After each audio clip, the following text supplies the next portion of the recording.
Well, this is it. Last interview on the last day of practice for the 2015 Forrest Wood Cup. Tomorrow's an off day. Tournament starts on Thursday. I'm here with Richard Peak from Alabama, and we talked a little bit, Richard, before we got on film here. You said you live near Weiss Lake, and obviously you fish Guntersville, so you've got a dock fishing lake and a grass-filled lake. Any similarities there to what you're seeing out here on Lake Ouachita this week? Anything we should feel at home a little bit? I mean, I would like to feel at home. I mean, anytime you see a big grass mat and, millful like that, you're going to think you're going to catch them. But I hadn't really found that the case this week. And same thing with the brush piles. I fish a ton of docks and a ton of brush back home on Weiss, and you roll over a point or something, and there's 20 foot deep in a huge tree. You think you're about to catch a few, and you might get a bite, and you might not. Right. You might fish 5 or 6 of them and not get a bite. So it's a little frustrating right now. Now, brush piles, there was a lot of talk about them leading up to this tournament. I know some guys actually came and put some brush in. Did you get a chance to come up in pre-practice and look for any of it? And how much time have you spent in the official practice looking at brush? I've probably spent a good 2 days, solid 2 days, looking at brush here this week. I didn't come up and do any in pre-fishing. And with the water falling like it was, a lot of those Sure. tops, if the fish were in 20 foot, you look in that 15 to 20 range, well now, those are way too shallow. So Right.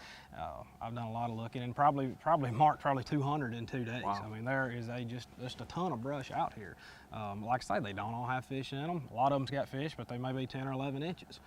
So you really gotta weed through them. And there are a few that's I guess loaded for this lake. You can Okay. pull up and might get 2 bites in a row, and they may be 13, 14 inches. So it's going to be interesting, guys that can get on some of those and really work them and set on them for a while to see what comes Okay. out of them.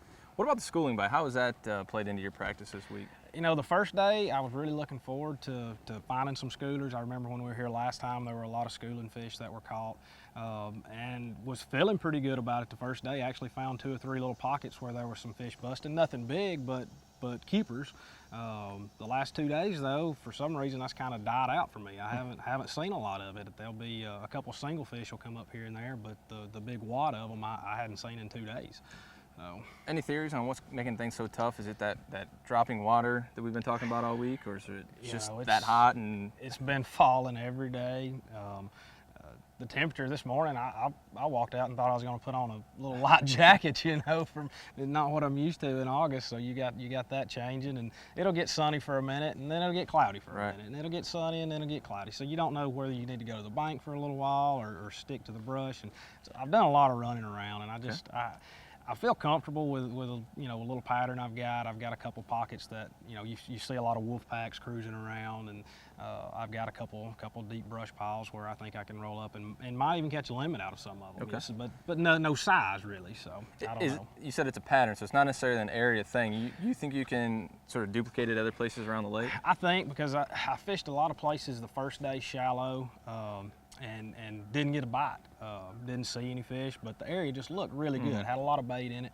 And yesterday afternoon, went back to some of those same places, and totally different time of day, an area where you might not have got a bite, you run in and all of a sudden you get a good blow up. So I think those fish are moving a lot. I think they're in and out. So, if it turns out to be a shallow deal, I think a guy can just, pick up a topwater and run some banks, and not necessarily where you had to fish and practice and catch them, but Right. I think a guy can come across a few good ones here and there doing that.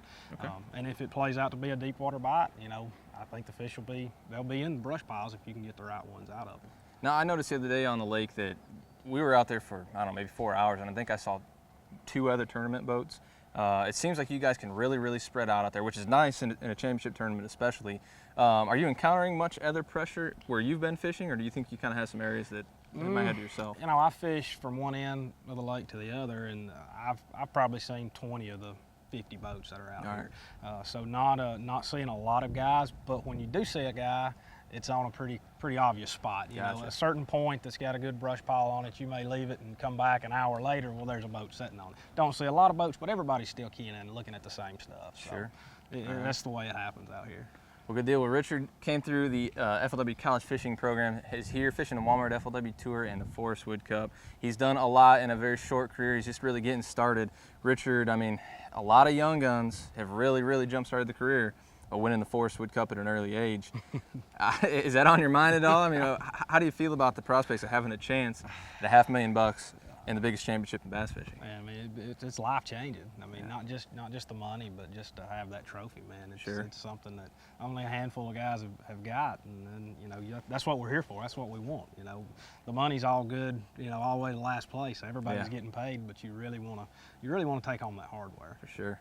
Well, I saw little girl Paisley. Your girl was out here earlier, and I know $500,000 that'd pay for college. That'd pay for a lot of things. So definitely that's on his mind. But let's check out flwfishing.com all week long. You can see how Richard's doing. And we're signing off here. Practice, it's done. It's over. It's time to get going at the 2015 Forrest Wood Cup.